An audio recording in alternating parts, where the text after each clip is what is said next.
आधार सुनेचा. एका अनामिक लेखकाची ही पोस्ट आपल्यापर्यंत पोहोचवावीशी वाटली म्हणून मी ही ध्वनिमुद्रित करतो आहे. मी दत्ता सरदेशमुख. ऐकूया आधार सुनेचा.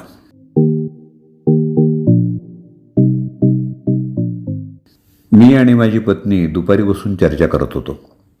तेव्हा माझ्या पत्नीनं मला प्रश्न विचारला, मला सांगा, म्हातारपणाचा आधार मुलगा असतो की मुलगी असते? मी म्हणालो, हा प्रश्न न विचारलेलाच बरा. पण ती आग्रह करायला लागली म्हणून सविस्तर सांगावं लागलं. मी म्हणालो, म्हातारपणाचा आधार मुलगा किंवा मुलगी नसून सून असते. मुलगा किंवा मुलगी ही म्हातारपणाची काठी असते असं आपण अनेकदा लोकांकडून ऐकलंय आणि म्हणूनच लोकांना आपल्या आयुष्यात मुलगा आणि मुलगी हवी असं वाटत असतं, जेणेकरून म्हातारपण चांगलं पार पडावं. ही गोष्टसुद्धा खरी आहे, कारण घरात फक्त मुलगा सून आणतो. सून आल्यानंतर मुलगा आपल्या पत्नीच्या खांद्यावर जवळजवळ सगळी जबाबदारी टाकतो आणि मग सून ही सासू आणि सासऱ्याच्या म्हातारपणाची काठी बनते. होय, माझा विश्वास आहे की ती सूनच आहे जिच्या पाठिंब्यानं वृद्ध सासू आणि सासरे आपलं आयुष्य चांगलं घालवतात. सुनेला तिच्या सासू आणि सासऱ्यांची संपूर्ण दिनचर्या माहीत असते.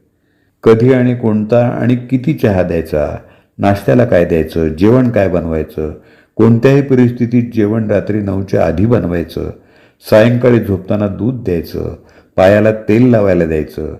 सासू सासरे आजारी पडले तर सून मनापासून त्यांची काळजी घेत असते. सून एक दिवस आजारी पडली किंवा माहेरी निघून गेली तर सगळं घर हादरून जातं. पण मुलगा 15 दिवसांच्या प्रवासाला गेला तरी सुनेच्या भरवशावर घर सुरळीत चालतं.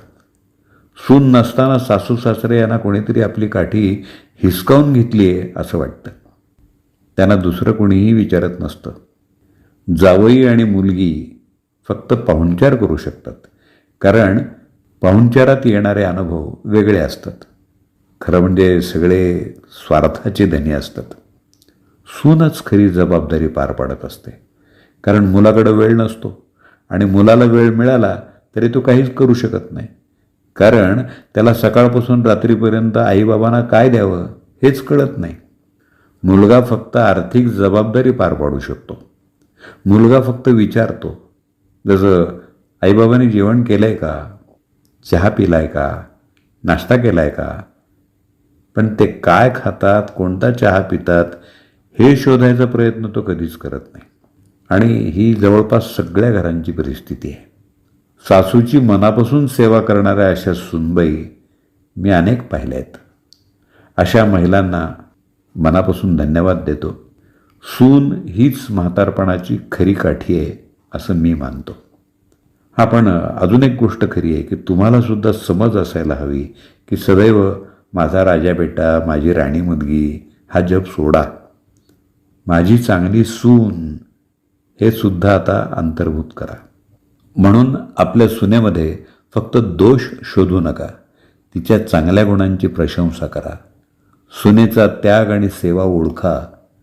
मुलगा आणि मुलीच्या आधी सुनेला स्वतःचं समजा आणि माझी मुलगी माझा अभिमान, माझा मुलगा माझा अभिमान हे म्हणणं थांबवा. अभिमानानं म्हणा, माझी सून माझा अभिमान.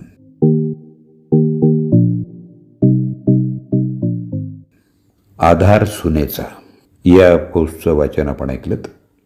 लेखक अनामिक. सौजन्य सरस्वती गद्दाम, सोलापूर. अभिवाचन दत्ता सरदेशमुख. आपल्या प्रतिक्रिया आणि अभिप्राय आपण मला माझ्या संपर्क क्रमांकावर व्हॉट्सअपवर जरूर कळवा. 8329730186.